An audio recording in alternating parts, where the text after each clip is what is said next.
Boa tarde a todos os presentes, os que estão na plataforma online, boa tarde também. Boa tarde. Boa tarde, boa tarde. Boa tarde. Estamos Boa aqui, tarde. pois não, boa tarde, doutora.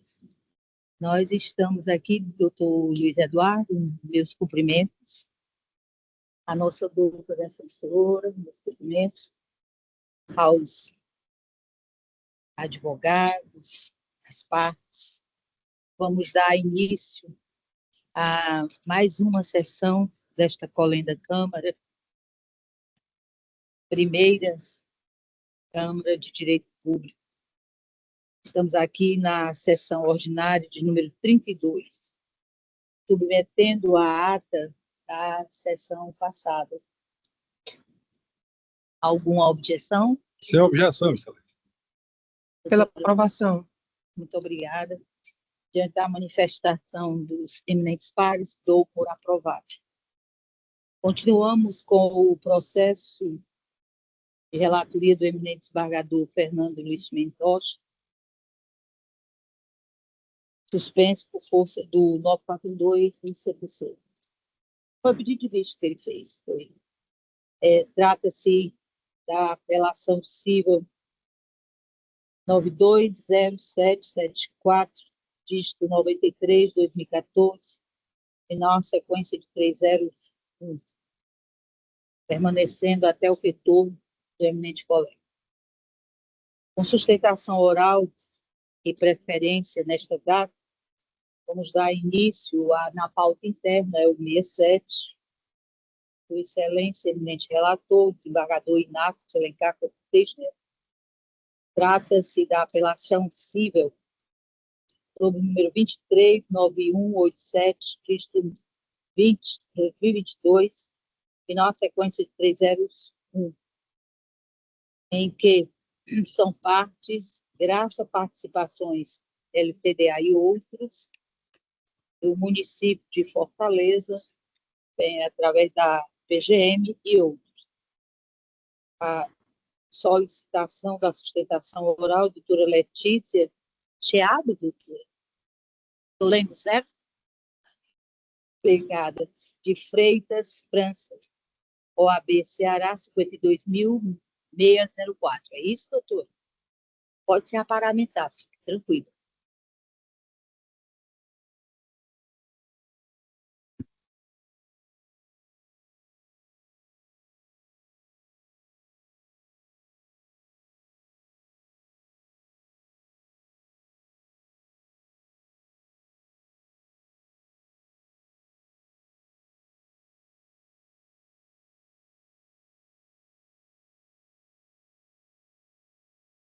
Vossa Excelência dispensa a leitura do relatório? Ok. 10 minutos.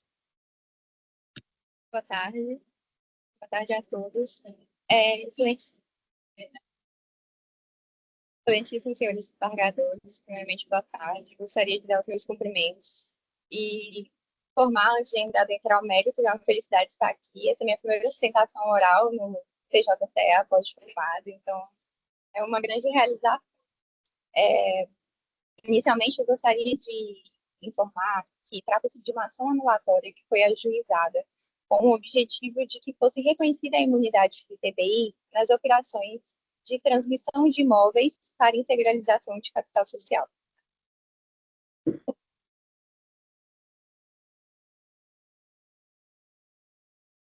Melhorou. Obrigada. Sim, obrigada.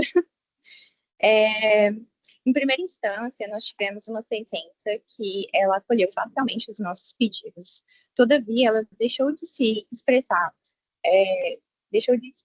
claramente acerca do tema 79, das diretrizes do tema 796 do STF, e também o nosso pleito quanto à inexigibilidade dos encargos moratórios no nosso caso. Nós opomos embargos de declaração que foram rejeitados, e diante disso interpusemos a nossa apelação. E também houve a apelação do município. Aqui eu trago 2 pontos importantes desse tema. O primeiro deles é, excelência, é imperioso nós destacarmos que, ainda que o valor venal de mercado do imóvel ele exceda aquele da integralização, esse fato por si só não autoriza a tributação do ITBI. Por quê? O Supremo Tribunal Federal, em tema 796, ele foi categórico ao afirmar que somente será tributado o valor excedente e que seja determinar, que vá para a constituição de reserva de capital. E este não é o caso. Como nós deixamos muito claro durante os autos, em momento algum a contribuinte tem o intuito de levar a integralização dos imóveis à reserva de capital. Nessa mesma linha, eu ressalto aqui aos senhores que não prospera o argumento do município ao afirmar que o nosso presente caso ele não possui qualquer relação com o tema 796 do STF. Sabemos que existem diversos casos judiciais e cada um tem a sua singularidade, mas no presente caso o foco é o mesmo do tema 796, que é a interpretação da imunidade do ITBI nos termos do artigo 156, parágrafo 2º, inciso 1º da Constituição Federal. O que, na verdade, o município ele vem tentando fazer, como a gente pode perceber nos autos, é trazer legislações infralegais que não estavam vigentes à época dos fatos e não respeitando, inclusive, a hierarquia das normas, qual seja a Constituição Federal, o CTN e até mesmo o que foi determinado na jurisprudência já afirmada nos tribunais superiores. Passando para o segundo ponto, nós temos a cobrança de juros e multa. O que acontece? No presente caso, não houve sequer o fato gerador do ITBI, qual seja, uma vez que houve a transmissão dos imóveis, mas não houve um registro no cartório, não houve uma averbação. Por quê? O município ele vem exigindo para nós o recolhimento do ITBI, e não houve o recolhimento exatamente por conta da nossa imunidade que estamos aqui discutindo. Então, não há que se falar em cobrança de encargos moratórios, uma vez que a obrigação tributária, ela sequer havia sido concretizada. Diante disso, nós estamos pleiteando a integral provimento da nossa apelação. Obrigada. Parabéns, doutor. Desembargador, você. Caso em exame, apelações interpostas por graça de participação limitada e pelo município de Fortaleza contra a sentença que reconheceu a imunidade parcial do ITBI na integralização de imóveis ao capital social da empresa, nos termos do artigo 156, parágrafo 2º, 1 da Constituição Federal e do tema 796 do Supremo Tribunal Federal. A empresa requereu a extensão da imunidade e a exclusão de multa e juros, enquanto o município defendeu a total improcedência do pedido, alegando ausência de atividade econômica da adquirente e exercício de atividade de natureza imobiliária. Questão em discussão. Há duas questões em discussão. Definir, parece que está dando microfonia. Alguém está...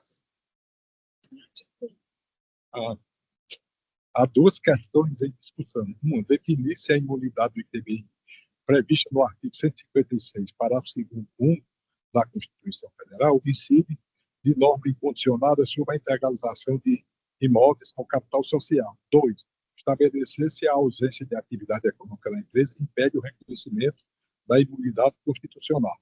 Razões de decidir. A imunidade do ITBI, da integralização de capital social, não é absoluta, pois a própria Constituição excepciona sua aplicação quanto à atividade preponderante da empresa adquirente ou imobiliária.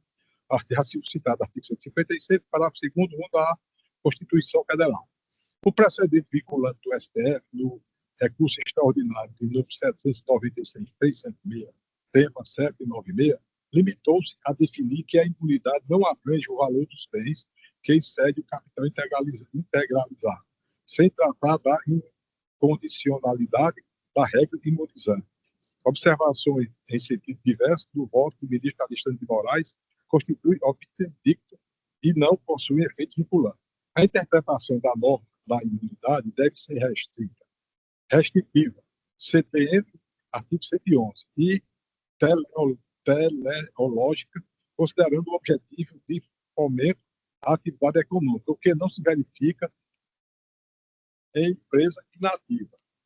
O parecer da CEFIM demonstrou que a empresa não exerceu atividade econômica, não possuía receita ou despesas operacionais, se dedicava apenas às operações patrimoniais com imóveis, configurando a atuação preponderantemente imobiliária. Precedentes do Tribunal de Justiça de São Paulo e do Tribunal de Justiça do Ceará reforçam que empresas inativas ou com atividade preponderantemente imobiliária não fazem jus à imunidade do ITBI. Recurso da empresa desprovido, recurso do município provido, pedido e procedente. É meu voto, senhora presidente. Obrigada, Excelência. Confirmando o voto provisório está lançado, eu acompanho na inteireza o voto. Ora verbalizado por Vossa Excelência, eminente relator, doutora Ana Cleide, por favor. Eu também me acosto ao voto do relator.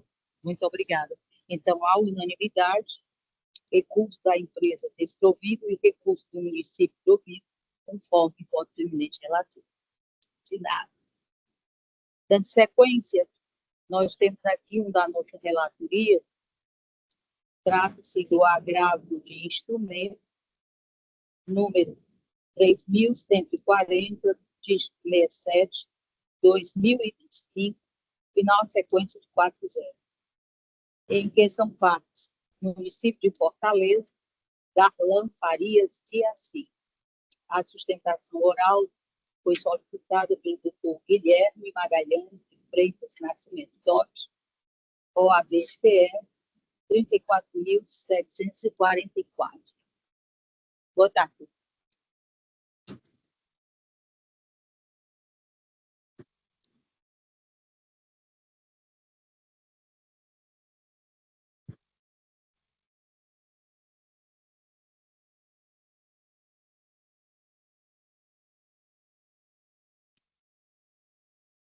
Já está devidamente aparamentado? Não está não, doutor.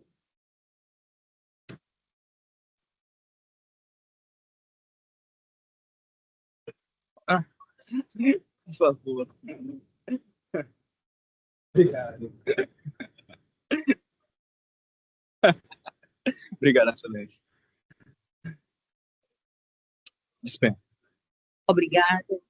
E pode passar a sustentação oral pelo... Boa tarde, Vossas Excelências. Gostaria de iniciar minha fala saudando a composição dessa primeira Câmara de Direito Público aqui do Tribunal de Justiça do Ceará, o que faço na pessoa da excelentíssima desembargadora relatora, doutora Lisete de Souza Gadelha. Na oportunidade também, como eu gosto de adiantar, a presente sustentação será sucinta e objetiva. Também gostaria de adiantar, já que eu estou com uma crise de refluxo, então já peço desculpa caso no meio da sustentação ocorra alguma tosse.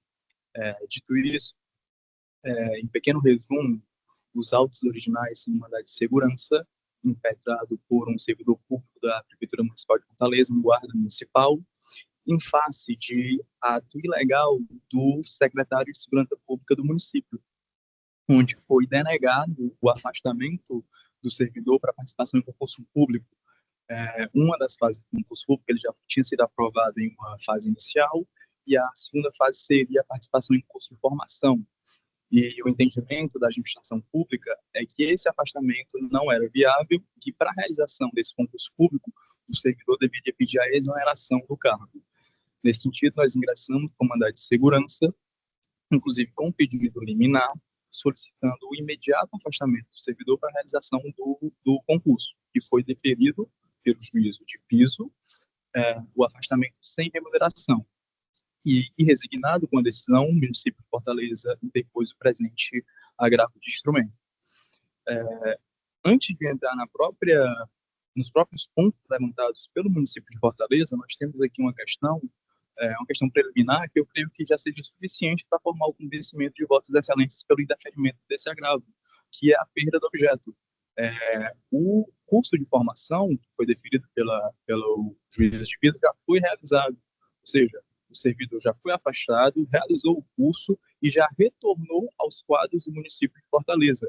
Então, ele iniciou o curso em 21 de novembro de 2024, que já estava previsto no edital de convocação que está anexo aos autos junto com a inicial, finalizou o curso em 7 de fevereiro de 2025 e foi reintegrado aos quadros da Guarda Municipal de Fortaleza em 9 de fevereiro de 2025.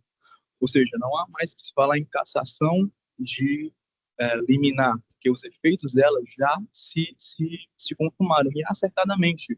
Isso comprova, inclusive, a pertinência do deferimento pelo juiz de primeiro grau, porque se fosse o contrário, a essas alturas, o servidor público teria perdido a oportunidade de ingressar em novo cargo e teria sido desclassificado do concurso público. Passada essa preliminar apenas por uma questão de segurança argumentativa, haja vista que nos autos não consta a apresentação de contrarrazões, nós também temos aqui alguns pontos a serem combatidos da argumentação do município.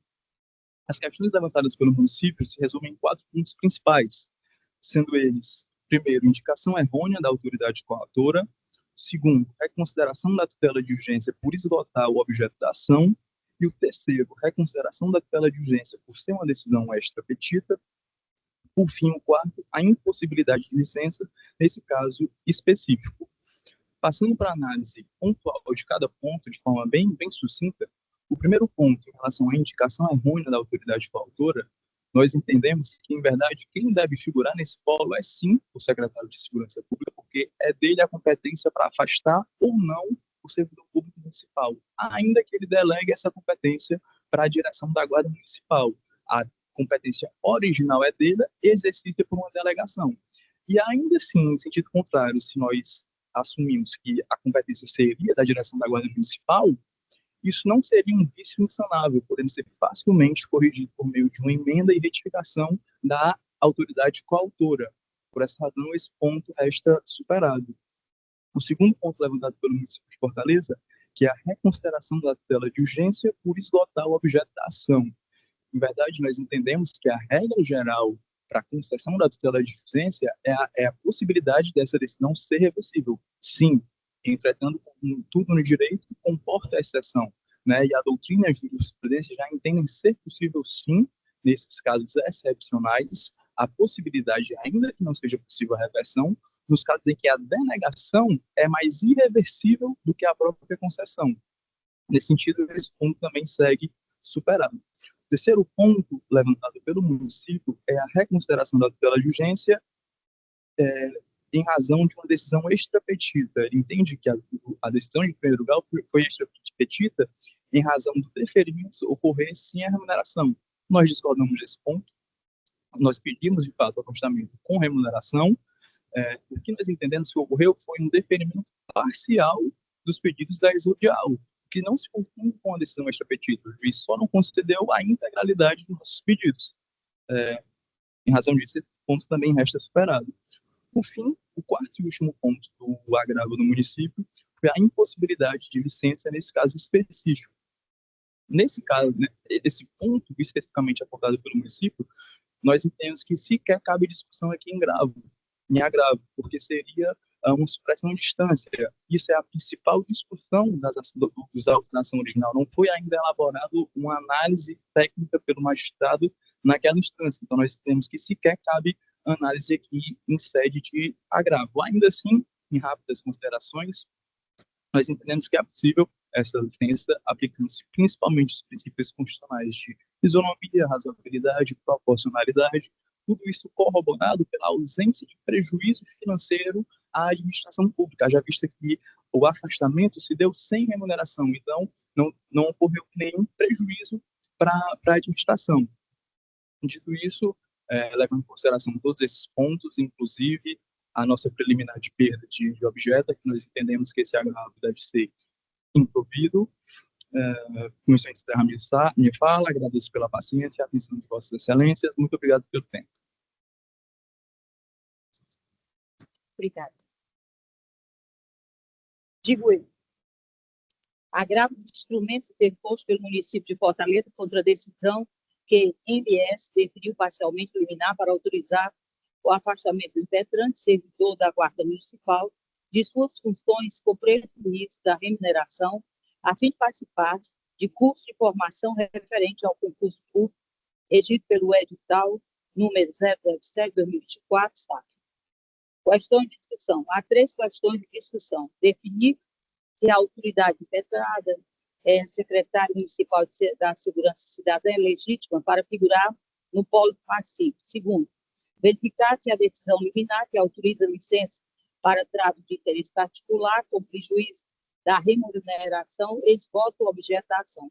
Terceiro, estabelecer se o servidor em estágio probatório pode obter licença sem remuneração para participar de curso de formação de outro concurso público à luz dos princípios constitucionais. Razão de decidir. Não merece prosperar a tese de que houve erro na indicação da autoridade coatora, porquanto o secretário municipal da Segurança Cidadã é a autoridade competente para conceder ou negar afastamento funcional e cumprir eventual ordem judicial, dada sua subordinação hierárquica sobre a Guarda Municipal. Decreto Municipal número 15.140, de 2021. Quanto à suposta violação do artigo 1º, parágrafo 3º da Lei Federal 8.437, de 1992, verifica-se que a decisão liminar que autoriza a licença sem remuneração é reversível, não esgota o objeto da ação e se coaduna com o artigo 300 do CPC, que admite tutela de urgência em casos de perigo de dano e plausibilidade do direito. Também não há a falar em decisão extrapetiva, tendo em vista que a interpretação lógica sistemática da inicial permite reconhecer o pedido implícito de licença sem remuneração. Embora a Lei Municipal 6.794, de 1990, exija 3 anos de efetivo exercício para licença por interesse particular, a negativa baseada apenas nesse critério temporal afronta os princípios da razoabilidade, proporcionalidade e isonomia, sobretudo quando o afastamento não acarreta ônus ao erário. Por fim, precedentes do STJ e deste sodalício reconhecem a possibilidade de concessão de afastamento sem remuneração para participação em curso de formação, mesmo a servidor em estágio probatório, quando inexistem prejuízo à administração e demonstrada conveniência pública. Neste atuado, tomo conhecimento do recurso, mas para desprover e submeter. Doutora Ana Cleide. Eu me acosto a voto da relatora. Muito obrigada, excelente. Doutor Eduardo Inácio. Perdão, é o Duval. Desembargador Duval.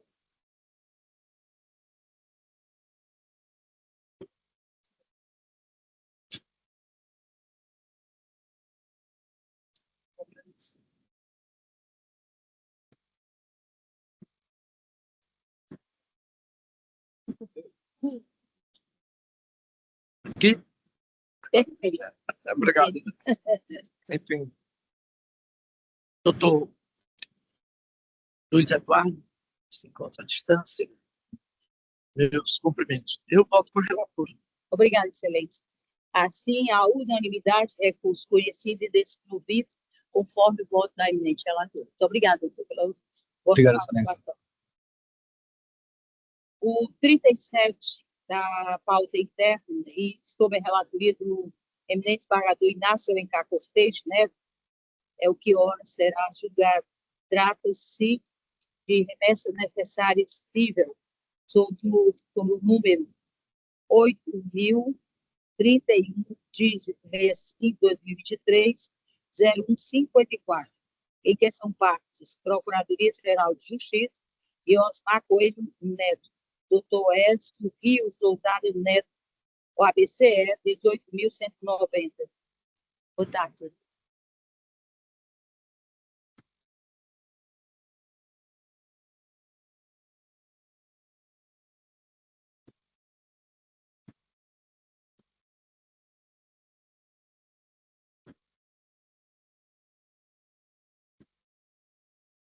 Boa tarde.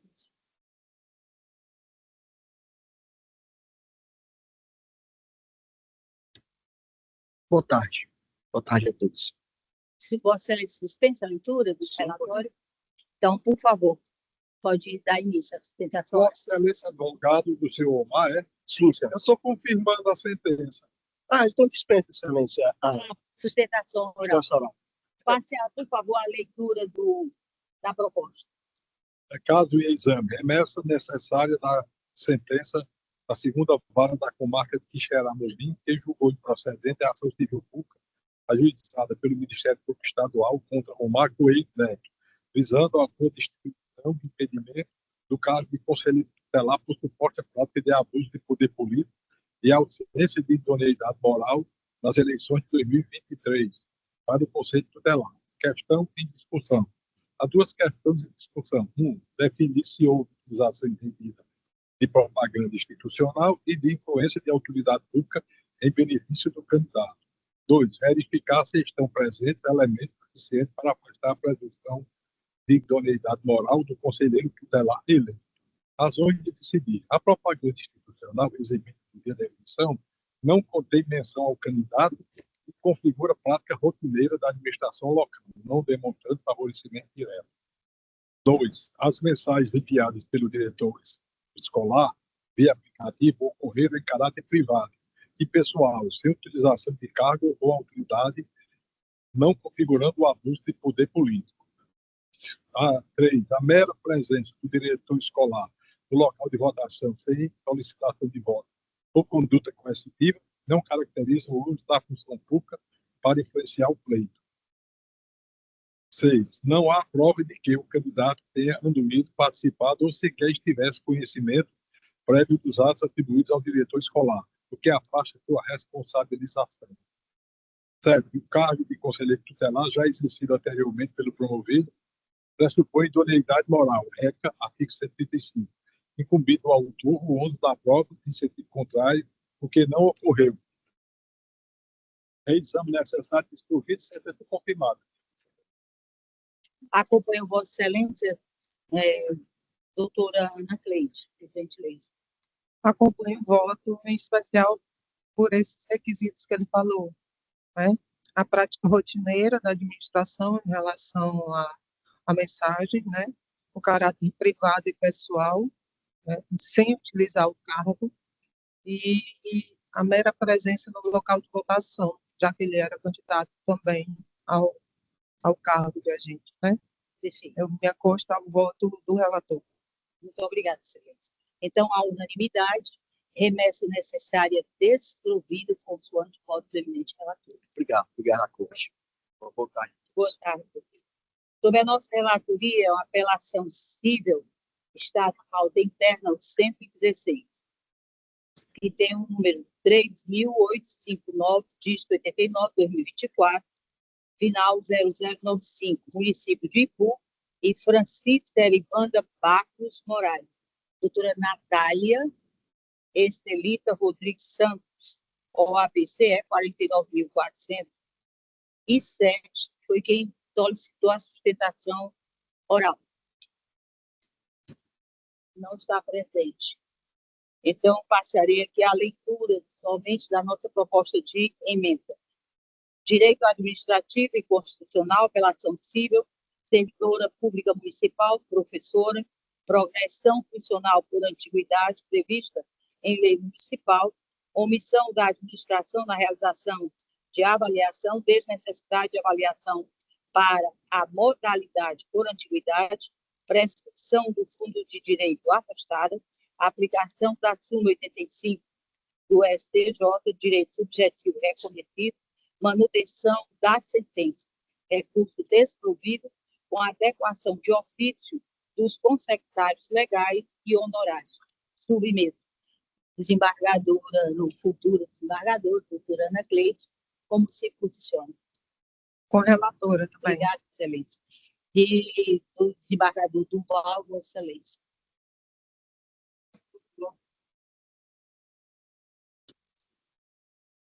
Perfeito, perfeito. Então, a unanimidade, recurso desprovido com adequação dos consectários legais e honorários, conforme voto deste relator. Agora, o 43 na pauta interna, e é de Vossa Excelência, desembargador Duval, a relatoria. Trata-se da apelação civil 3.895, dígito 34, 2024, final 0095, em que é apelante a senhora Francisca Daniela Martins Santos é o mesmo, e o apelado do município do Ipu. Doutora Natália Estelita também é que faria a sustentação oral, mas ela não se encontra presente. Vossa Excelência, por favor, faça a leitura aí da parte destacada. Quase idêntico Isso. o voto que antecede acabou de proferir. Então, é direito administrativo, apelação civil, servidor público municipal, proteção funcional por atividade, prescrição ponto de direito de não ocorrência, afastada, relação de trato sucessivo, omissão administrativa na instauração da comissão da gestão de carreira, direito subjetivo reconhecido, recurso conhecido desprovido com as adequações de ofício dos conspectários legais, da mesma forma que possa ser. Desembargador Inácio. Relator, Excelência, conforme Igual. já votado provisoriamente. Perfeito. Eu também acompanho o eminente relator, então, a unanimidade, recurso conhecido desprovido, conforme o voto do eminente relator. Nós temos aqui agora a participação da doutora Ana Cleide, o 24, na pauta interna, trata-se da apelação e remessa necessária, 300-6205, dígito 12, 2024, final 0001, Estado do Ceará e outros, e Francisco Egídio Santos Cavalcante. Doutora Ana Gláucia Lima Torres, OAB, CE 29.698, estaria na plataforma virtual. Boa tarde. Boa tarde, doutora. Estão me ouvindo bem? Perfeito. E vendo também. Não só ouvindo. Minha doutora, Vossa Excelência dispensa a leitura do relatório? Dispenso sim. Muitíssimo obrigada. Faça bom uso aí dos 15 minutos da sustentação oral. Em primeiro momento, vou cumprimentar a todos da primeira Câmara de Direito Público. Agora nós não estamos ouvindo a senhora. Estão me ouvindo? Agora o áudio está desligado.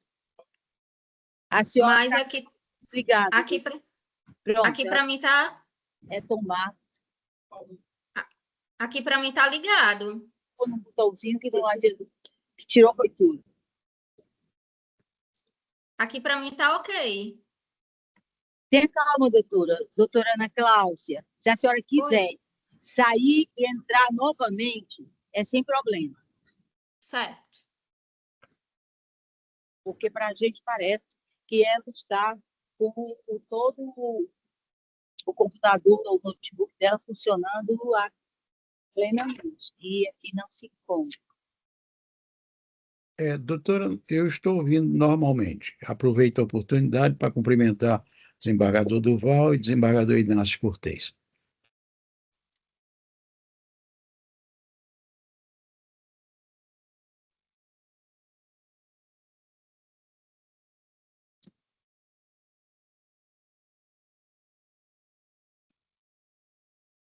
Boa tarde a todos. Boa tarde, doutora. Pronto. Posso iniciar, doutora? Pode sim, por favor. Vou cumprimentar a todos dessa Câmara, dessa primeira Câmara de Direito Público. Cumprimentar também aos colegas aqui presentes, tanto de forma virtual como de presencial, que porventura possam estar. Aqui trata-se de uma apelação que foi interposta através de um mandado de segurança, pelo qual o juiz de primeiro grau manteve a segurança já concedida em medida liminar. O mandado de segurança ele foi impetrado diante do candidato ter sido desqualificado na fase de investigação social do certame da Polícia Civil do Estado do Ceará. E foi considerado inapto diante de uma demissão que ocorreu ainda em meados dos anos de 2017 na universidade, na Unilab. E essa demissão ocorreu há mais de 5 anos. E ainda assim, no certame, tem essa previsão de que o candidato ele não pode tomar posse e se inserir no quadro da Polícia Civil se tiver ocorrido uma demissão em cargo público. O fato é que essa norma editalícia gera punições que inferem a própria Constituição Federal de 1988, tais como a presunção de inocência, tais como a questão da pena de caráter perpétuo, a razoabilidade, a proporcionalidade. Então, o que acontece? Essa decisão liminar, ela foi mantida, ela foi concedida em sede de primeiro grau, foi também o Estado do Ceará interpôs também um agravo de instrumento, e nesse agravo de instrumento, o relator, o ilustre relator, que foi o doutor Luiz Fernando, manteve a decisão de caráter liminar para o candidato continuar e permanecer no certame, haja visto que ele tinha sido retirado no provão e permanecer no certame.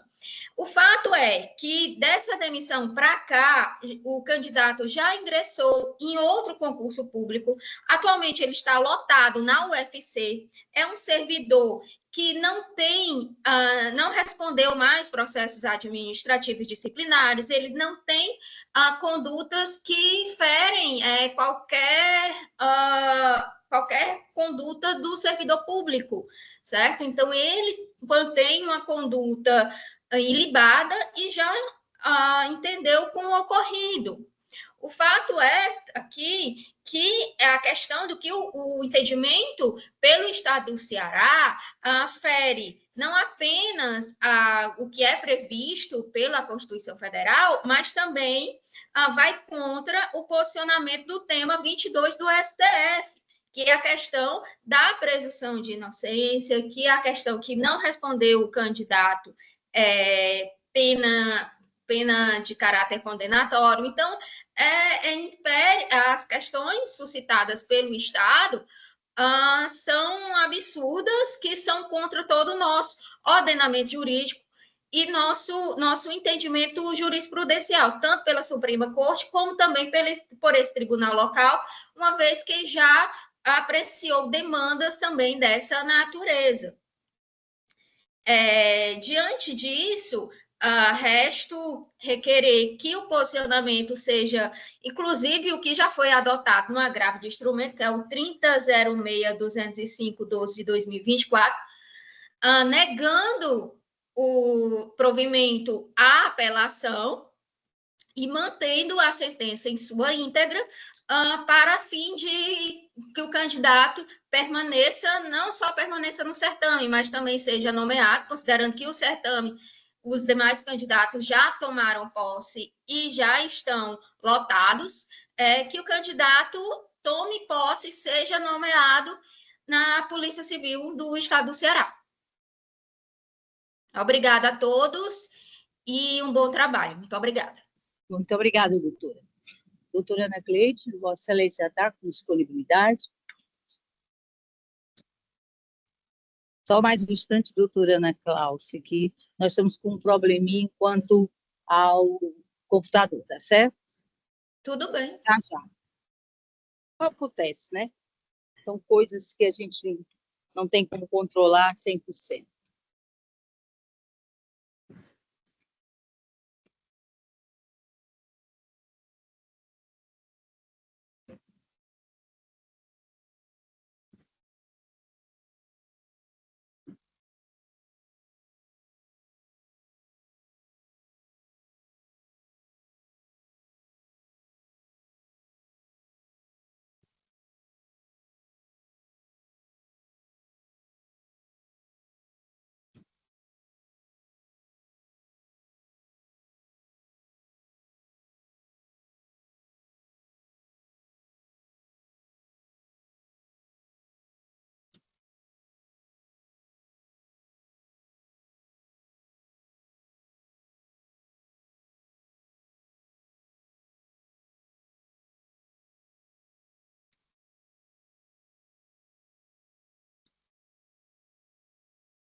Congelou o som, foi?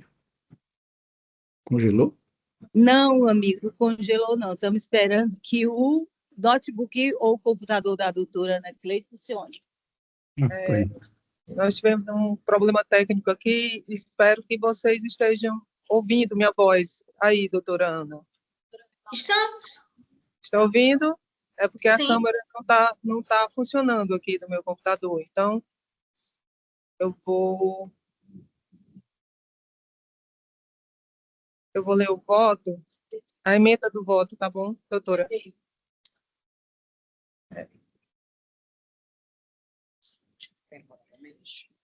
Ok. Está dando para me ver agora, através do celular da nossa secretária da... Tá ótimo agora, doutor. Eu vou ler a emenda, tá certo? Tá ok. Constitucional e administrativo, remessa necessária, apelação civil em mandado de segurança, concurso público, polícia civil, exclusão de candidato na investigação social, incidência dos princípios da presunção de inocência, da proporcionalidade e da razoabilidade, remessa necessária e apelação desprovidas. Caso exame, é uma remessa necessária e uma apelação interposta contra a sentença que concedeu a segurança pleiteada por candidato ao cargo de inspetor da Polícia Civil, excluído de certame na fase de investigação social, determinando que a autoridade coatora se abstenha definitivamente da prática do ato de inaptidão da investigação social para que o impetrante possa concluir o curso de formação e, caso seja aprovado, no provô final, tenha respeitada a nomeação em posse. Questão em discussão consiste em definir se a exclusão do candidato do concurso público, fundamentada exclusivamente na existência de anterior demissão, quando ocupou o cargo de assistente à administração da Universidade da Integração Internacional da Lusofonia Afro-Brasileira Unilab, ou supostamente ter procedido de forma desidiosa, né? Razões de decidir, a administração pública, embora seja livre para fixar as regras aplicáveis aos seus processos seletivos, deve-se respeitar o ordenamento jurídico em sua inteireza, mormente a Constituição Federal e seus princípios. Assim, cabe ao Judiciário exercer controle de legalidade dos atos praticados pela administração, sem a devida observância legal, o que não representa ofensa ao princípio da separação dos poderes. A administração pública pode criar requisitos mais rigorosos para a admissão de postulantes aos cargos da magistratura, das funções essenciais da justiça e da segurança pública, que é o caso, porque é um concurso para inspetor da Polícia Civil. Essas condicionantes, todavia, devem estar expressamente contidas em lei, não podem valorar negativamente simples processo em andamento, ressalvadas as situações excepcionalíssimas e de indiscutível gravidade. Porque aqui, apesar do tema ser, do STJ ter falado a respeito da investigação social e ser possível utilizar a investigação social como critério de seleção, ela precisa que seja comprovada em relação à conduta que diz respeito à prática daquele cargo, o que aquele cargo vai exercer. Como os cargos ligados à segurança pública, que é o caso, um cargo que se exige muito em relação à conduta do agente, né? Então, o STJ estabelece alguns critérios para que isso não seja causa de impedimento, né, para que ele possa continuar o processo seletivo. No caso aqui, apesar dele ter tido uma demissão por desídia, logo depois ele também exerceu uma função pública, né? E durante esse período de exercício dessa função pública, que ele exerceu posteriormente, junto à Universidade Federal do Ceará, né, que ele foi nomeado, ele não teve nenhum tipo de conduta desabonadora em relação ao exercício do cargo, durante um bom período.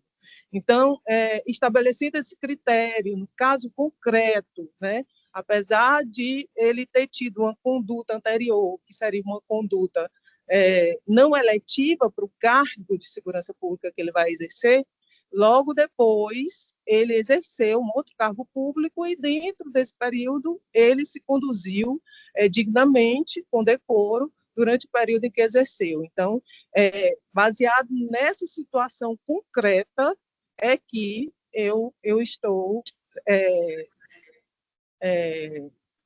mantendo a decisão, certo? E negando o provimento, a remessa necessária e a apelação, tá bom? É esse o voto. Obrigada, Excelência. Desembargador Duval. Isso foi um concurso Isso. para Polícia Civil. Inspetor de Polícia Civil. Da Polícia Civil. Foi o problema do namoro com uma colega lá, e teve só isso. Eu abri o processo e examinei. Se namorar por conduta indecorosa, muita gente não vai passar em concurso nenhum. Tem muita gente namorado. Por que não? Não é. Também. Não, tá calmo. É engraçado aí, não. Ele foi logo ao ponto. Não, toma não. Obrigado, meu pai.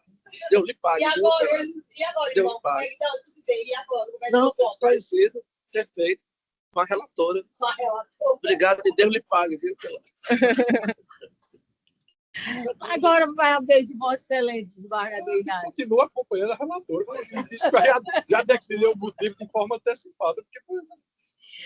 Só assim a doutora Glaucia fica rindo o tempo inteiro. Doutora, nós temos essas satisfações. Então, para o caso presente, remessa necessária e apelação conhecidas e desprovidas à unanimidade, conforme o voto da eminente magistrada. Agora, Muitíssimo obrigada. Nada, doutora, prazer. Na nossa pauta interna, é o 133 da nossa relatoria, uma apelação cível de número 50-286, dígito 30, 2021, 0122, envolvendo Procuradoria-Geral Federal e Manuel Raimundo de Souza. A sustentação oral foi pedida pelo doutor Israel Felipe Barbosa Neto, OAB-CE 43.596, na plataforma virtual. Boa tarde, doutor Israel. Boa tarde, doutora. Vossa Excelência dispensa a leitura do relatório? Com certeza. Muito obrigada. Pode dar início à sustentação oral. Boa tarde a todos, nobres julgadores, colegas advogados e aos serventuários da Justiça, que todos tenham uma abençoada tarde. No processo em epígrafe, se busca a manutenção da sentença, onde na inicial se requeria a restabelecimento de uma aposentadoria por invalidez acidentária. A aposentadoria invalidez essa, que datava de outubro de 2022, e naquele pente fino realizado em 2018, foi cessada a aposentadoria. E em perícia judicial, o laudo médico apontou a incapacidade total para todo e qualquer trabalho, e que era desde a cessação do benefício, isto é, em 25 de maio de 2018. No laudo pericial, foi respondido a todos os quesitos judiciais, eu não fiz quesito, o INSS tampouco, e o perito respondeu ao que o juízo perguntou, fundamentou, deu todas as respostas. Quando foi apresentado prazo para o INSS se manifestar, não apresentou manifestação, transcorreu em habeas o prazo, e na sentença, o juízo, fundamentado na documentação que acompanhava a exordial, bem como no laudo pericial, restabeleceu a aposentadoria por invalidez desde a data de cessação. O INSS, por sua vez, recorreu dizendo que era inconsistente o laudo e sem fundamento, porém não apresentou nenhuma fundamentação dizendo por que o laudo era inconsistente. E aqui é onde eu me insurjo, porque o INSS deveria ter se manifestado à época do laudo, no prazo de manifestação sobre o laudo, ele não se manifestou, pode-se ver que há uma preclusão temporal, e ele também diz que o laudo não responde aos quesitos do juízo, porém, o laudo responde a todos os quesitos especiais de um por um, e também há de se levar em consideração que é um senhor de 60 anos, semi-analfabeto, resulta de um acidente de trabalho, sua mão é o que a gente pode chamar a mão em garra, é como se ele só tivesse 2 dedos, porque sua mão não se movimenta mais. A doença resulta de um acidente laboral, acidente este que, à época, em 2012, já foi constatado e comprovado pelo INSS, e a sentença foi toda fundamentada nos princípios legais, fundamentada no laudo pericial, que, por sua vez, responde aos quesitos que foram propostos, e, assim, requer-se que seja negado provimento ao recurso e mantida a sentença de primeiro grau. Esses são meus votos e agradeço pela oportunidade. Obrigado, doutor, pela praticidade. Digo eu, então, apelação civil, ação previdenciária de restabelecimento de aposentadoria por incapacidade permanente acidentária, pretensão de realização de nova perícia, desnecessidade, incapacidade definitiva para as atividades laborais habituais atestadas, condições socioeconômicas e culturais do segurado que dificultam o exercício de atividade diversa, súmula 47 da TNU, preenchimento dos requisitos para a concessão do benefício pretendido, apelação conhecida e desprovida, sentença parcialmente reformada e de ofício, honorários postergados para liquidação do julgado, consectários da condenação ajustada. Algum esclarecimento aos colegas? Pronto, já posso, pois este é o meu voto, e aí eu indago da desembargadora doutora Ana Cleide.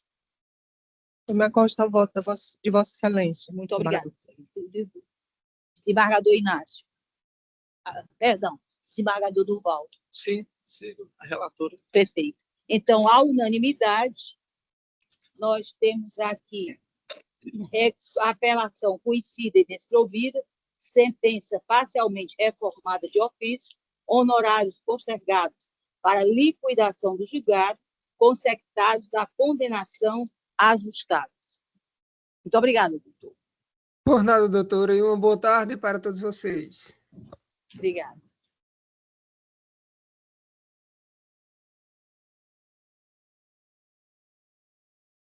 Aqui, o 108 da pauta interna, também sobre nossa relatoria, é o agravo de instrumento de número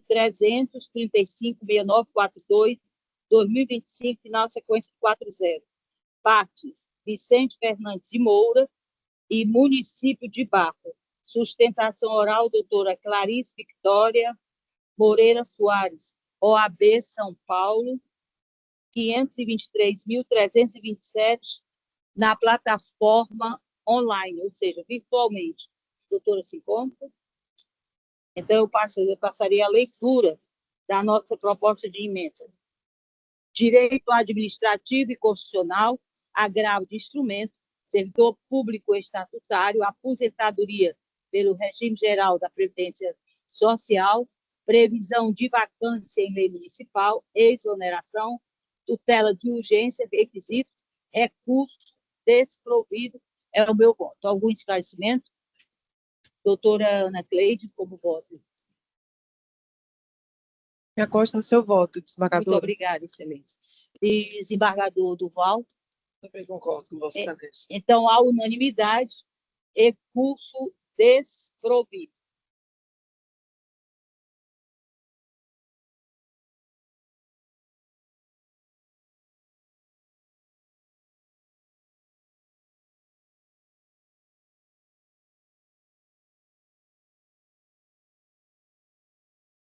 Outro da nossa relatoria está na plataforma interna 115, trata-se da apelação civil de número 3.907, dígito 86, 2023, final 0029, envolvendo o Francisco Dário da Silva e o INSS, Dr. Anderson Mota Moreira Medeiros, do ABCE, 32.679.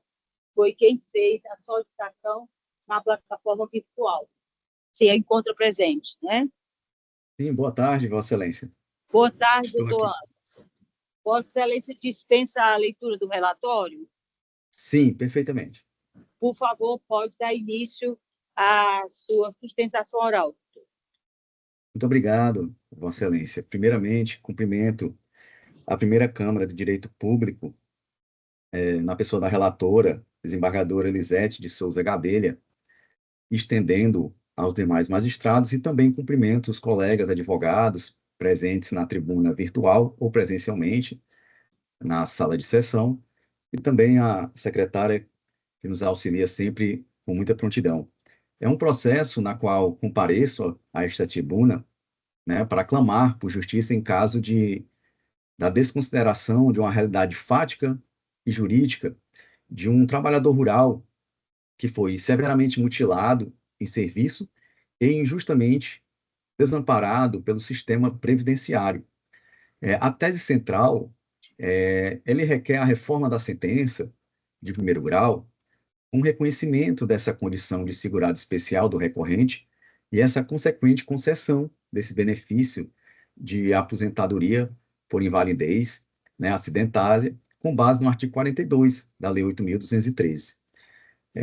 Diante do caso, no dia 25 de agosto de 2022, o apelante ele realizava suas atividades diárias na labuta rural e sofreu um acidente grave ao utilizar uma forrageira, que é um instrumento praticamente de labuta rural, que ela servia para moer, né, as sobras que ficam do feijão, do milho, né, que chama forragem.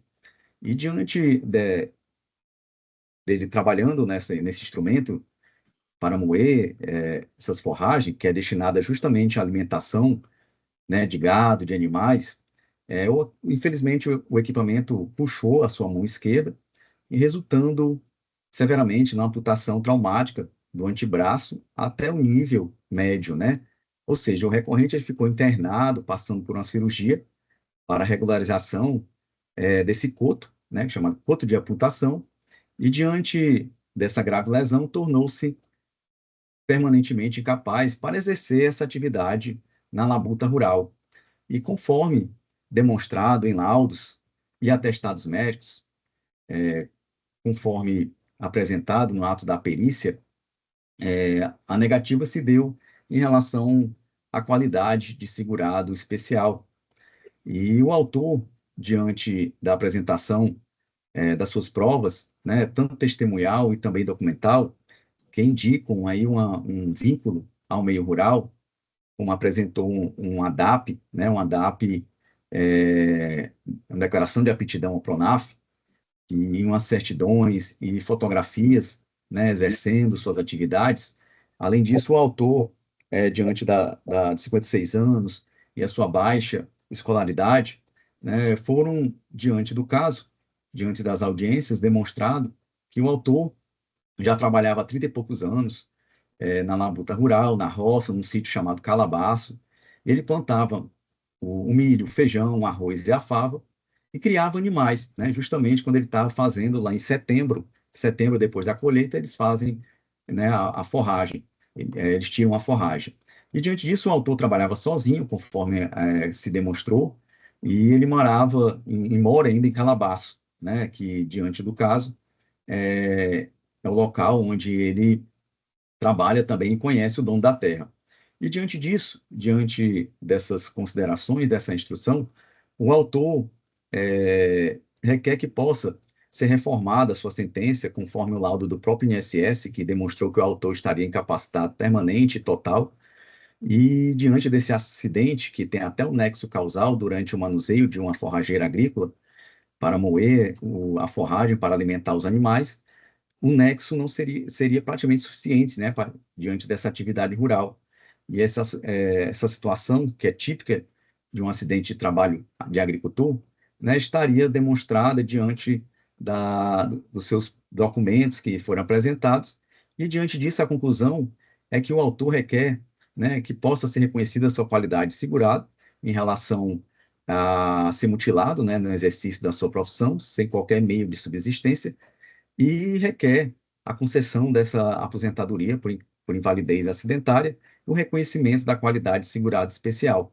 Então, diante disso, requer a reforma da apelação para que possa, né, dar provimento à apelação de Sr. Francisco Dário da Silva, e diante disso eu devolvo à ilustre presidente a palavra para que a primeira Câmara possa divulgar, informar seus votos. Muito obrigado, desembargadora. Obrigada, senhor. Digo eu, a apelação civil interposta contra a sentença que julgou improcedente a ação previdenciária de concessão de aposentadoria por incapacidade permanente, por considerar que o autor não logrou êxito em comprovar a qualidade de segurado especial pelo período de carência exigida em lei. A questão em discussão cinge-se em averiguar a rigidez da sentença que julgou improcedentes os pedidos exordiais por não vislumbrar comprovada a qualidade de segurado especial do autor em período condizente com a carência exigida em lei e incapacidade constatada. O sistema normativo brasileiro qualifica o segurado especial como sendo um indivíduo residente em imóvel rural que, de forma individual ou em regime de economia familiar, exerça atividade agropecuária em área de até 4 módulos fiscais. Para comprovação de atividade rural, com o objetivo de oferir benefício previdenciário, exige-se a indicação de início de prova material contemporânea ao período imediatamente anterior ao requerimento administrativo, igual ao número de meses correspondente à carência do benefício requerido, sendo necessário frisar que, nos termos do artigo 55, parágrafo 3º da Lei 8.213 de 1991 e da súmula 149 do STJ, não se admite exclusivamente prova testemunhal para este fim. Na hipótese em tela, não há provas suficientes do exercício de atividade rural precedente ao requerimento do benefício por incapacidade que possa corroborar a condição de segurado especial do autor, devendo ser mantida a sentença de improcedência do pedido, eis que, em consonância com jurisprudência sedimentada e os elementos dos autos. Nesta toada, recurso conhecido desprovido, sentença mantido e submeto. Doutora Ana Cleide, com excelência. Voto com a relatora. Muito obrigada, excelência. Desembargador Duval. Proeminente relatora. Então, em definitivo e à unanimidade, recurso conhecido e desprovido, sentença mantida, consoante o voto desta relatora. Desembargador do Inácio, é de Vossa Excelência. Na pauta interna é o 91, trata-se da apelação civil sobre o número 20.11.7542/2022, final 0160, em que são partes Raimundo Diogo de Siqueira Neto e Estado do Ceará. A sustentação oral foi postulada pelo doutor Paulo Reno Ângelo Gomes de Pontes, OABCE 34.764. Excelência, se encontra. Perfeito. Doutor Paulo, boa tarde. Boa tarde, excelência. Obrigada. Dispensa a leitura do relatório, amigo? Sim, dispenso. Muito obrigada. Pode fazer uso dos 15 minutos. Ok, obrigado, excelência. Boa tarde a todos. Eu inicio aqui cumprimentando a excelentíssima presidente desta Câmara, a desembargadora doutora Lisete de Souza Gadelha, e também o eminente desembargador relator, o excelentíssimo doutor Inácio de Alencar Cortez Neto. E na pessoa da presidente, todos os demais desembargadores e os demais presentes nessa sessão. Trata-se aqui de recurso de apelação interposto pelo apelante Raimundo Diogo de Siqueira Neto. A ação é indenizatória em desfavor do Estado do Ceará, em razão de graves danos que ele sofreu num caso de violência policial que o vitimou. Na data de 9 de julho de 2021, ele trafegava em um veículo como passageiro no centro do município aqui de Hidrolândia. E aí esse veículo sofreu uma abordagem policial bastante desastrosa e desproporcional. Excelências, nessa abordagem foram disparados cerca de 7 tiros de arma de fogo contra esse veículo.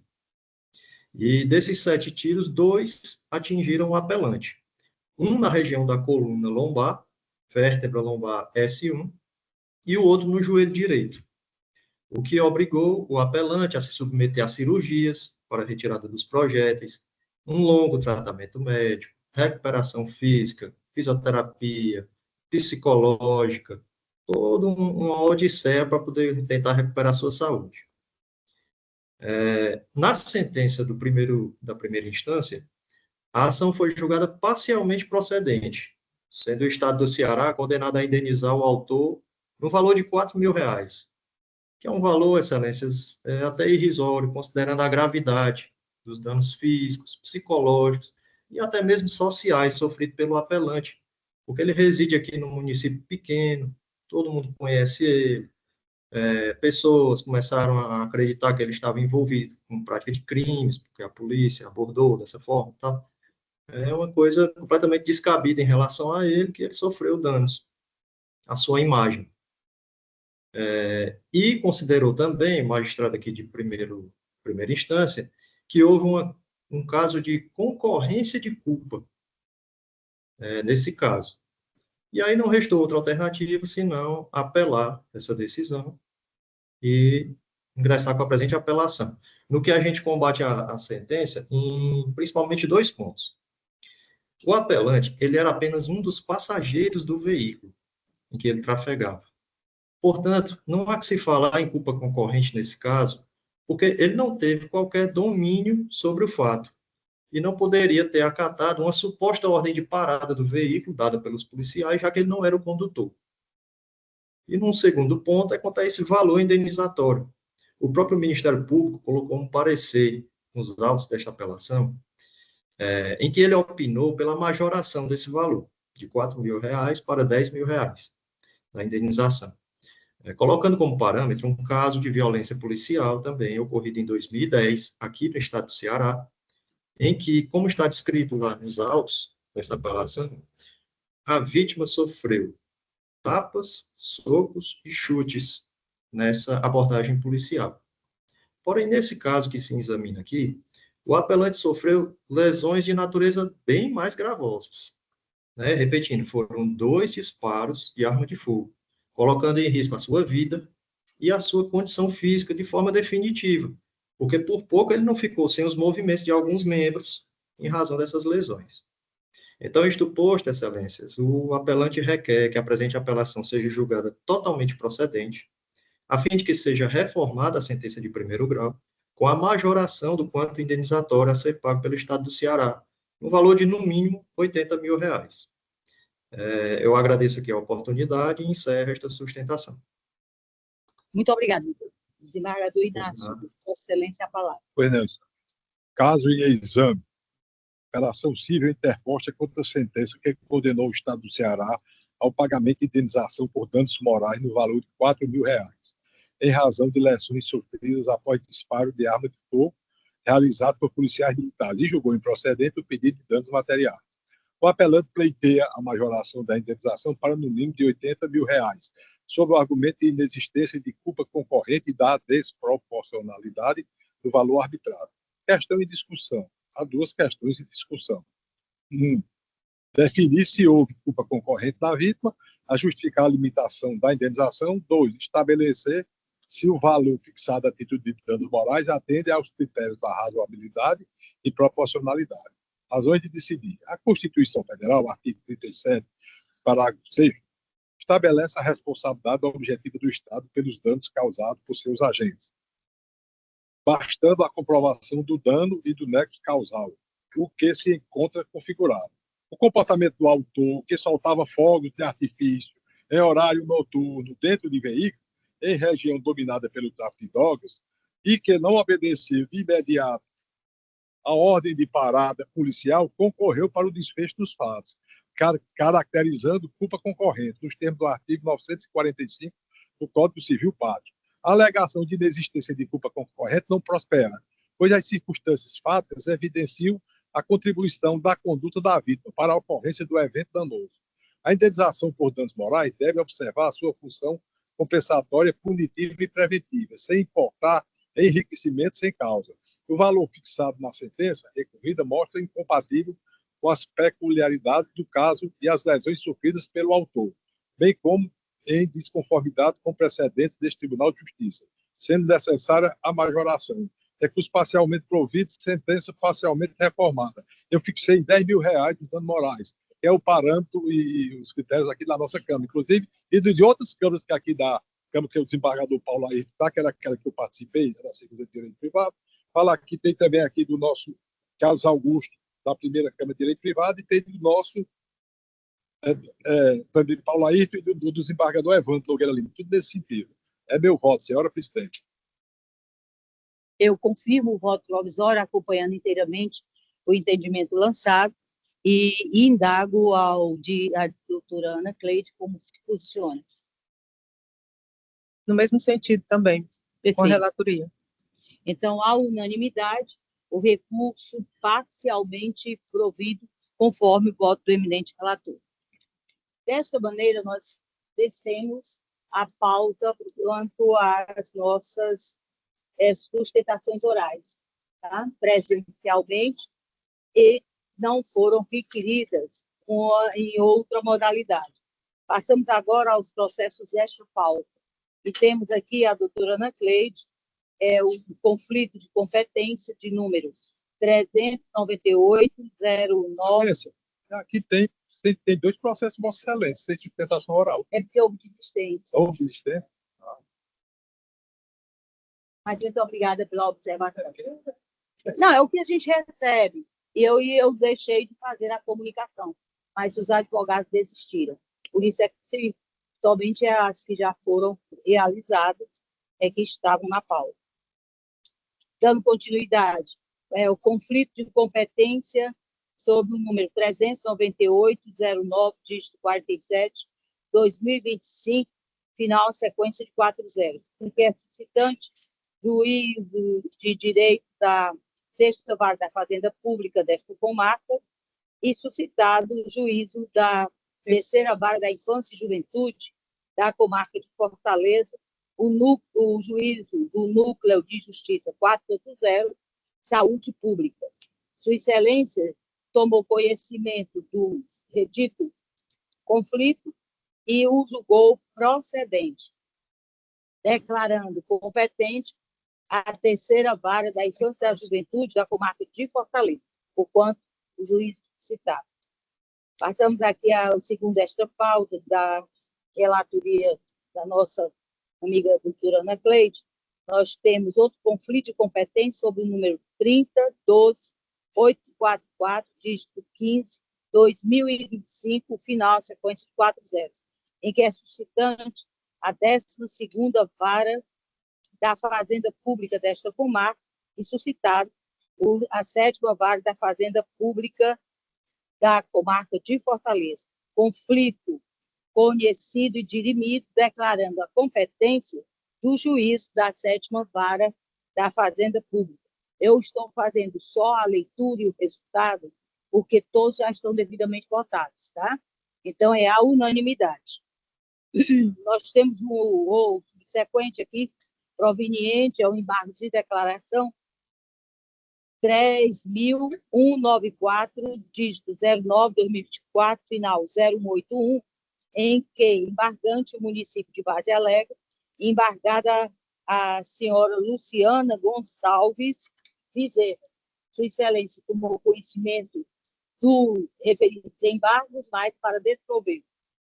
Dando sequência, nós temos um outro embargo de declaração de número 3.402, de 73/2024, final 0122. Embargante município de Mauriti, embargada Maria Dailma Pereira Barbosa. Embargo de declaração rejeitados à unanimidade. Processo subsequente. Outro embargo de declaração sob o número 111.315, dígito 61/2018, final, uma sequência de 301, Embargante, Companhia Brasileira de Distribuição. Embargado, Estado do Ceará. Sua Excelência tomou conhecimento, mas para desprovê-los. O subsequente é o processo também, o embargos de declaração, de número 3038, ou 3038, 329, dígito 82, 2023, o final, uma sequência 301. Embargante, Estado de Ceará, embargada Kelly Cristina de Oliveira Barbosa. Os embargos foram conhecidos e rejeitados, perfeito? Ok, a unanimidade. E, por fim, o embargo de declaração sobre o número 503, 12, dígito 82, 2021, final 0104, em que embargante José Uberlin Neves Diniz e outros, e embargado no município de Itarema. Sua Excelência tomou conhecimento dos referidos embargos, mas para rejeitados, e foi devidamente acompanhado pelos eminentes pais. Doutores, se não houver nenhuma restrição, farei a leitura dos processos que estão pautados, como sempre venho fazendo, dada a publicação que os advogados recebem normalmente. Então, nós temos aqui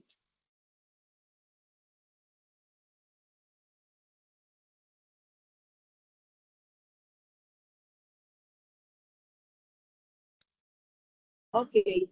Nós estamos aqui a mencionar alguns probleminhas que surgem com o PJE ainda, né? E se Vossas Excelências tiveram alguma dificuldade para a leitura de todos os que estão pautados, ou tiveram acesso normal? Normal? Desembargadora também? Também, normal. Normal, e Vossa Excelência também, normal? Normal, só teve um que eu tirei de saiu da foto, o 74, foi da. Isso. Que a culpa foi Mas tem o 64 e o 74. Tem São dois. Tem o desembargador Inácio. Não, mas um eu tirei de pauta porque eu fiz monocrático. Sim, é o 64 ou o 74? 64. E o Pronto. 74 ninguém conseguiu ler, não foi, doutor? Perfeitamente. Sexta-feira que Não. não apareceu. O Não. 74 e o De todo 64. jeito, Mariana tentou com o Daiane de todo jeito. Mas o 64 ele retirou e julgou monocraticamente. Ok. O 74 ele colocou, ou disponibilizou, mas nós não conseguimos. Mas o PJ não visualizar. quis. Então, prestados os serviços esclarecimentos com relação ao de relatoria do eminente desembargador Inácio Alencar Cortes Neto, digo eu, quanto ao sistema tático normalizado. Ou seja, o eminente relator Duval Aires Filho foi do 1 ao 3 e todos tiveram acesso e acompanharam o entendimento do eminente relator. Seguida, o do eminente desembargador Inácio Alencar Cortes Neto, só o número 4 no site, e foi devidamente analisado e acompanhado pelos eminentes pares. Sobre a nossa relatoria, nós temos o 5 e o 6, e também houve acesso dos meus pares. Então, todos aqui estão devidamente julgados conforme o voto dos eminentes relatores. No sistema PJE, aqui para a doutora Ana Cleide Viana de Souza, foi do 1 ao 30, todos tivemos acesso. Então, devidamente acompanhados conforme o voto lançado por Sua Excelência. O do eminente pagador do Aires Filho foi do 31 a 54, sendo adiado 55, correto? É adiado para a próxima pauta ou adiado? Perfeito. Perfeito. E se trata da apelação remessa necessária sobre o número 332-31, dígito 07, 2024, final 0064, em que são partes Fundação de Apoio à Cultura, à Pesquisa e ao Desenvolvimento Institucional, Científico e Tecnológico, Fundação CETRED e outros, versus Procuradoria-Geral do Estado. Correto, Excelência? Perfeito. Do eminente desembargador, isso do PJE, do eminente desembargador Inácio Alencar Cortes Neto, como Sua Excelência já ressaltou, o 64 foi julgado monocraticamente e o 74 retirado por falta de visibilidade no sistema, ou plataforma. Mas do 56 ao 103, os demais todos foram devidamente analisados. Está faltando algum rolo, Doutora Ana Cleide, por favor, verifique aí o processo 88.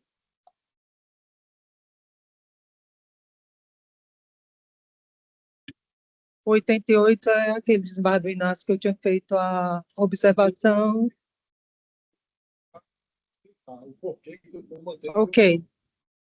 Então, Vossa Excelência tem a palavra, para que a doutora possa... Ao analisar o disposto no artigo 156, parágrafo 2º, 1 da Constituição Federal, constata-se que a regra é a imunidade tributária do ITBI nas hipóteses de transmissão de bens ou direitos incorporados ao patrimônio de pessoa jurídica, em realização de capital.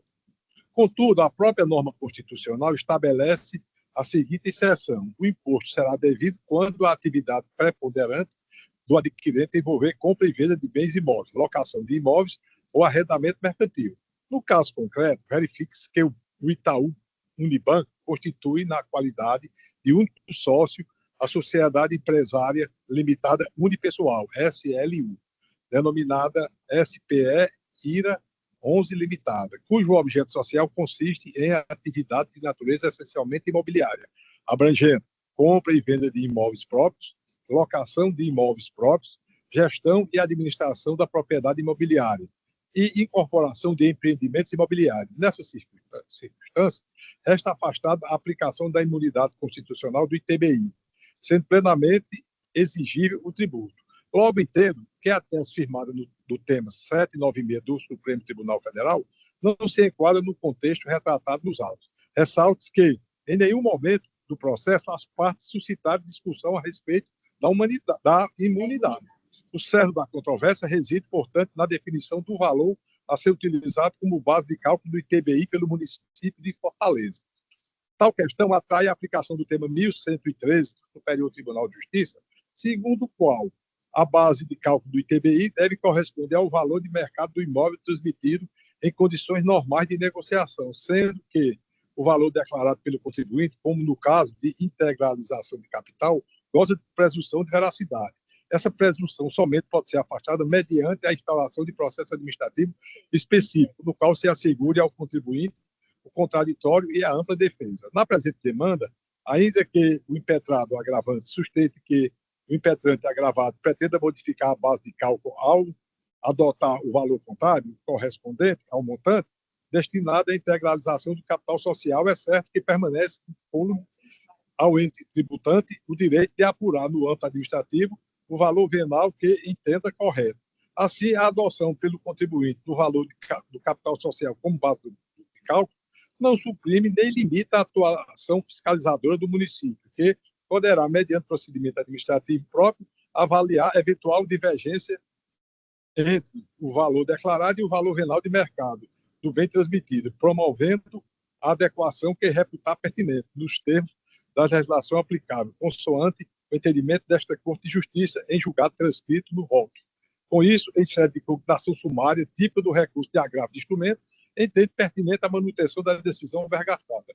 Aí porque eu mantive a decisão. Perfeito. Nesses casos, porque também nós estamos aí de sede de agravo de instrumento. Sim. Mas meu entendimento é esse. Eu sei.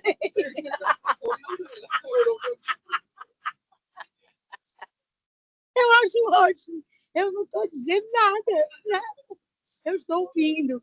Doutora Ana Cleide, Vossa Excelência se convenceu diante dos argumentos? Bom, é uma questão bastante controversa, né? Em relação a essa integralização de capital quando se trata de ITBI. No entanto, eu acho razoável a argumentação do desembargador Inácio no sentido de que se trata apenas de um agravo de instrumentos, né?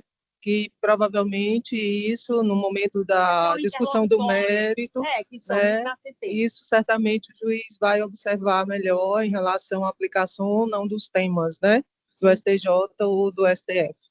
Então, nesse momento, eu me acosto ao voto do desembargador relator. Perfeitamente. Como eu já havia me acostado, é a unanimidade. Diga.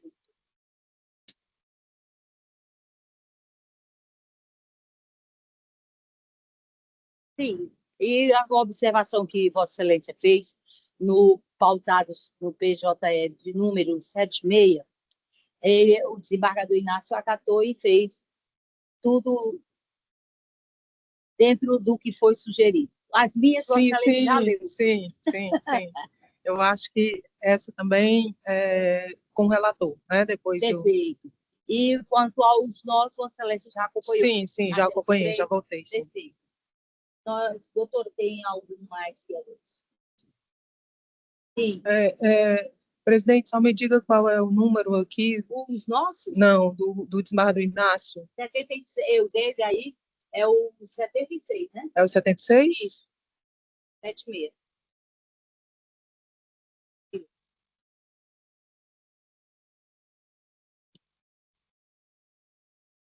Desembargador Inácio, por gentileza, você, o doutor, o colega aí, o advogado, ele gostaria de ouvir do senhor só a parte destacada desse agravo de instrumento. Nossa pauta interna é o 88. É o 88. É o município de Fortaleza e tem o Itaú Unibanco S.A. Isso, por favor, veja aí. Pode estar. Não vamos ver. 88? Ele lê agora a proposta. E o nosso advogado. Não queria. Colocamos aqui o PJ ainda. Então, sim, não vai ter. Tá, pois abra, minha filha. Ajude. Mas não tem problema. Mas eu tenho aqui, peraí.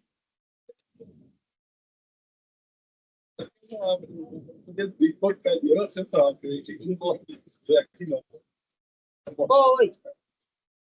Eu quero de tema de discussão com a doutora Ana Cleide. Vossa Excelência acabou de ler. É o mesmo da preferência do advogado. Acho que já votei. Votei? Era só para fazer aqui. Ok.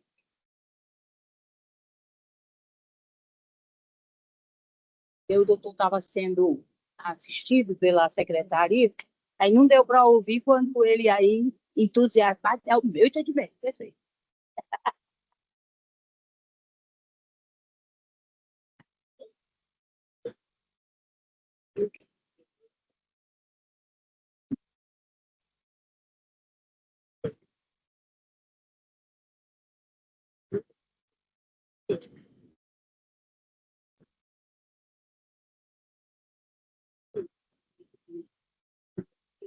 Saber o que é o meu doutor é assim.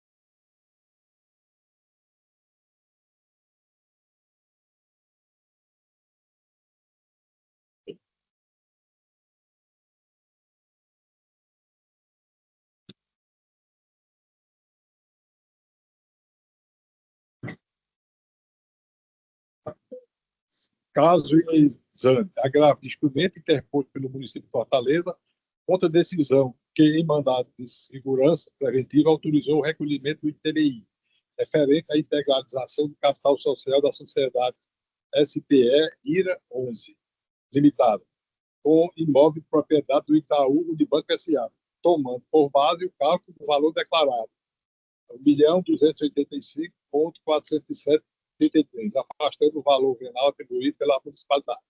É salvada a possibilidade de revisão mediante regular processo administrativo, 147, 48, do Código Tributário Nacional. Questão em discussão. A questão em discussão consiste em definir se na integralização de capital social com o bem imóvel, com base no cálculo do ITBI, pode ser fixado o valor declarado pelo contribuinte, presumidamente condizente com o valor do mercado, afastando-se o valor venal de referência adotado unilateralmente pelo município, salvo prova em contrário obtido por meio de processo administrativo próprio.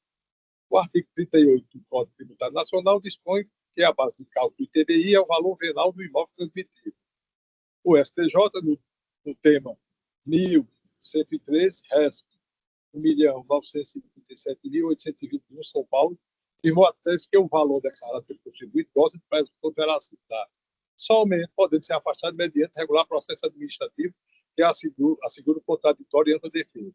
A prévia fixação do valor de referência pelo ente municipal caracteriza o lançamento de ofício indevido, que afronta o artigo 148 do Código Tributário Nacional. A adoção do valor declarado pelo contribuinte não restringe o poder dever de fiscalização da administração, que pode revisar o montante no âmbito administrativo, desde que motivadamente e de forma regular. No caso concreto, inexistiu instauração do processo administrativo para contestar o valor declarado, razão pela qual deve prevalecer a base informada pelo contribuinte, recurso desprovido. Foi assim que eu votei. Perfeitamente, eu acompanho Vossa Excelência. Doutora Ana Cleide. A grande divergência aí é porque, em relação ao 796, ele fala da imunidade tributária quando há integralização do capital. Sim. Que é o caso concreto aí. O Banco Itaú está querendo utilizar um imóvel para integralizar o capital de uma determinada sociedade. Sim. Ok? Enquanto que o outro tema do STJ, ele não trata de imunidade em relação à integralização do capital. Ele trata de uma outra questão, que são os casos de hipóteses legais de pagamento da exação, certo? Quando entra com o mandato de segurança preventivo, ele entrou dizendo que o valor que ele está, que o valor do impetrante, que está dizendo que esse imóvel que vai ser utilizado na integralização vale o que ele está dizendo. Sim.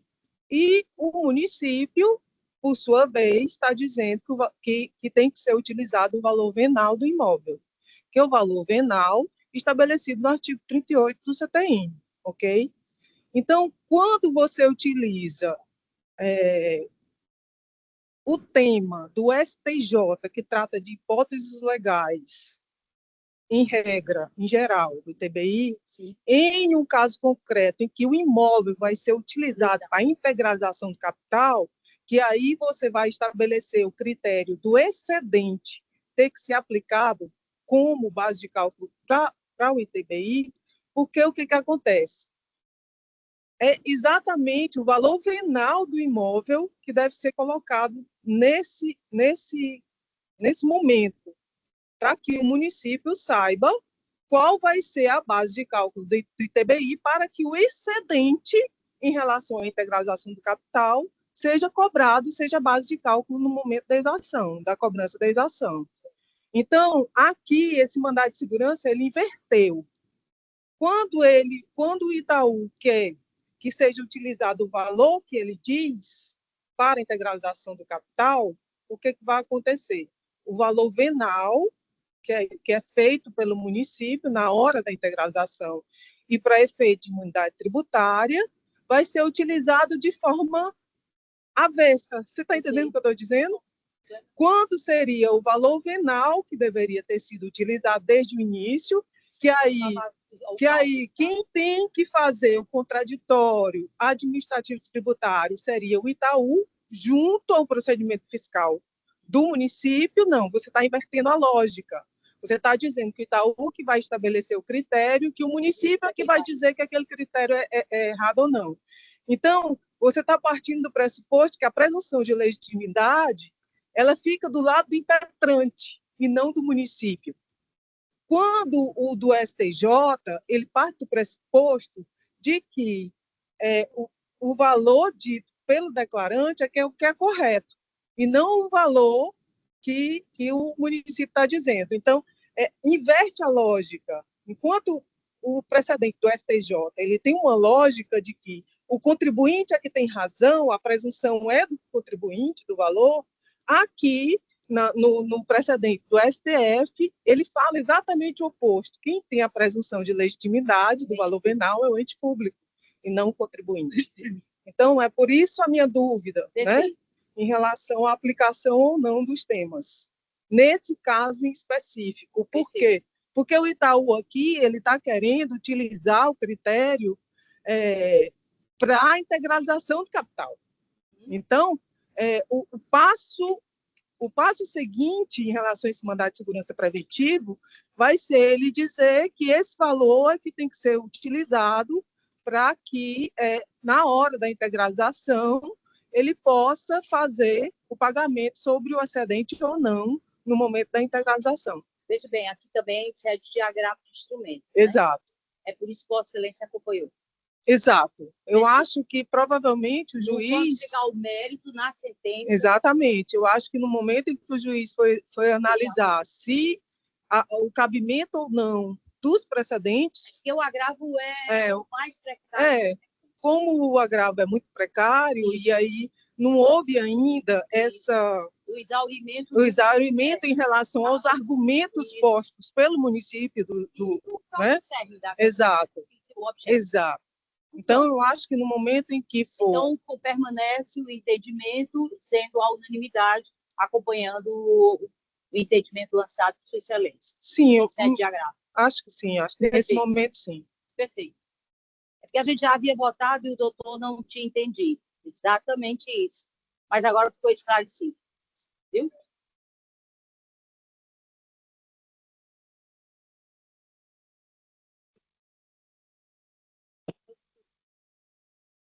Então, vou retomar a leitura dos que estavam faltados. Em relação ao desembargador Inácio, já foi tudo esclarecido. O 64 é o agravo de instrumento que envolve o Estado do Ceará, a senhora Raimunda Alves da Silva, e que Vossa Excelência julgou monocraticamente. Sim, tranquilo. Perfeito, perde. Então, só para dizer que é o 322,58, dígito 16, 2025, final sequência de 40. E o 74 também se trata de um agravo de instrumento sob o número 34615, dígito 66, 2025, final, uma sequência de 40, em que são partes Manuel Nunes do Nascimento e município de Icó e outros. Vossa Excelência retirou para poder depois viabilizar a nossa possibilidade de voto. Oh, meu Deus, vamos matar o Tarcísio, no caso, né? Foi, mas o desembargador Tarcísio está à frente do PJE? Criatura, faz parte. Nós temos 2 gestores lá maravilhosos, viu? Nós temos 2 gestores maravilhosos, que são muito atenciosos. Com relação aos nossos procedimentos, os recursos sobre nossa relatoria, vai isso na plataforma PJE, vai do 104 ao 165, em que as observações feitas pela nobre colega doutora Ana Cleide foram acatadas em 2 e a outra a gente esclareceu a razão pela qual. E aí, Sua Excelência disse que acompanha normalmente o entendimento. Pode dizer. Sim, acompanho. E, sendo assim, a unanimidade, todos os nossos processos que estão aqui pautados, tá bom? Alguém tem alguma coisa para ser anotado em atas? Tem, Excelência? Tem, não? Tem, desembargador Inácio? Não, só que a nossa... Agora deu. É nossa... É isso.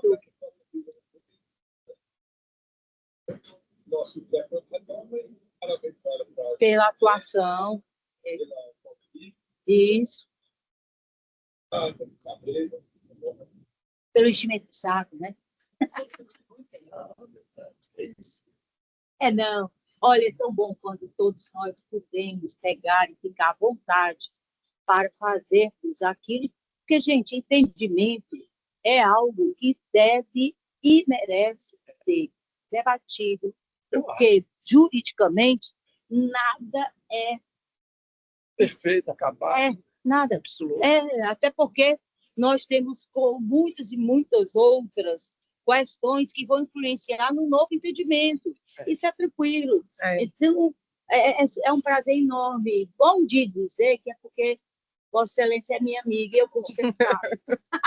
Mas eu queria agradecer essa acolhida. Eu acho que o debate jurídico é sempre uma coisa muito interessante.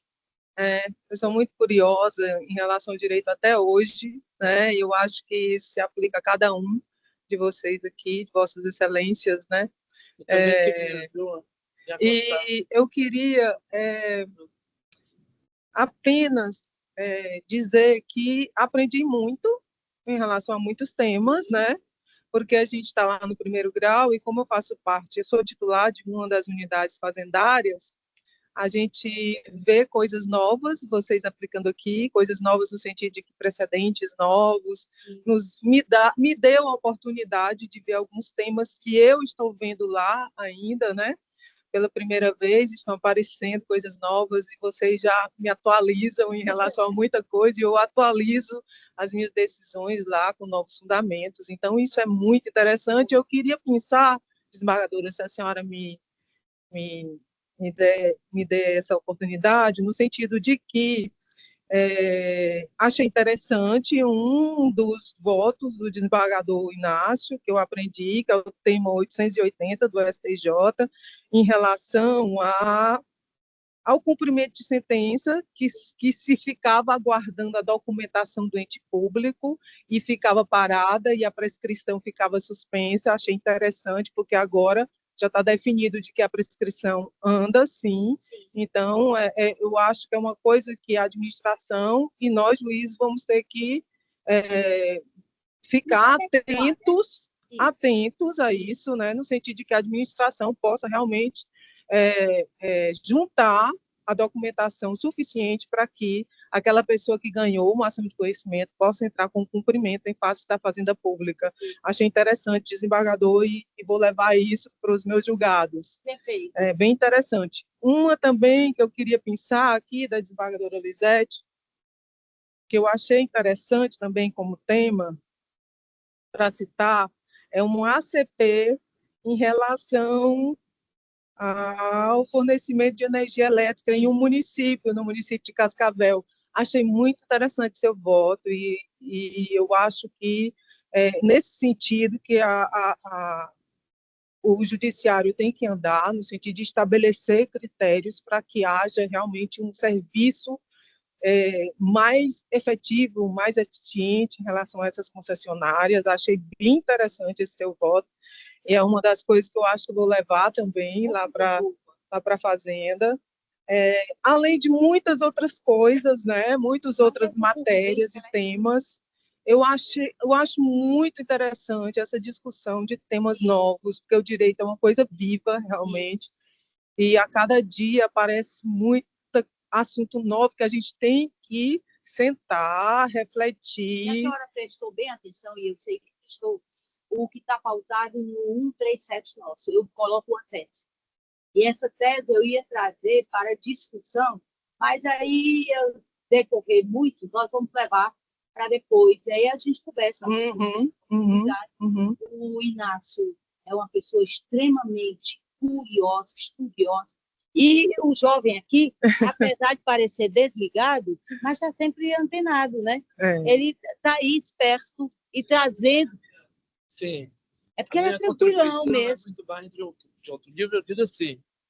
Porque, por exemplo, quem primeiro discutiu no Brasil, eu posso até escrever um livro sobre isso, a prescrição intercorrente, fui eu. Sim. Porque quando eu cheguei a 17 anos, mais 10, 27, mais de 27 anos aqui, né, os processos de execução fiscal não prescreviam de maneira nenhuma. E eu comecei a debater, e aí depois em outros colóquios, em outros tribunais, e hoje eu fico muito feliz em ser aplicado também a questão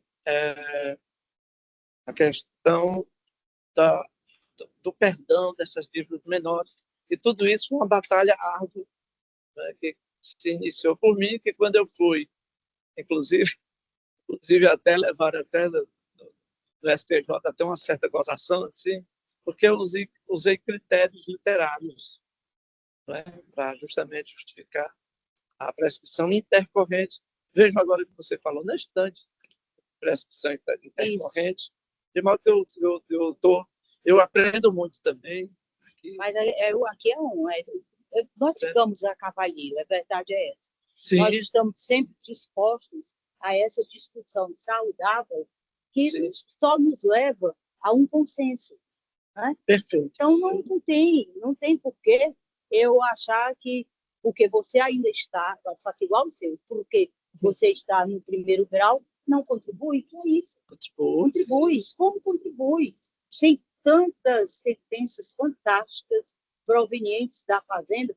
Eu, em especial, que venho de uma residual, estou aprendendo muito nessa Câmara. E eu sempre privilegio muito a sentença do primeiro grau, Sim. porque o juiz é quem está em contato com a parte. Exatamente.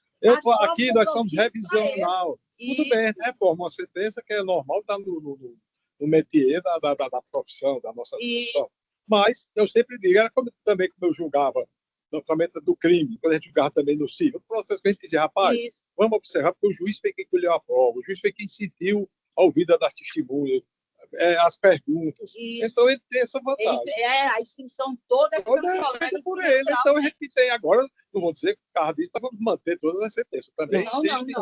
Ele tem o entendimento dele, a gente tem o nosso, mas com respeito.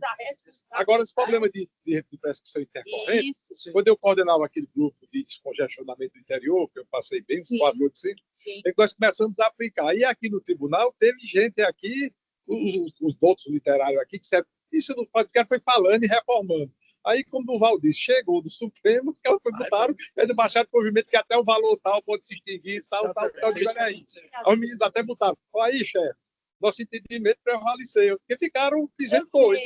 Não, porque na época, nasceu muitos anos atrás, 27 anos atrás, eu utilizei o argumento de uma passagem de um romance do José Saramago.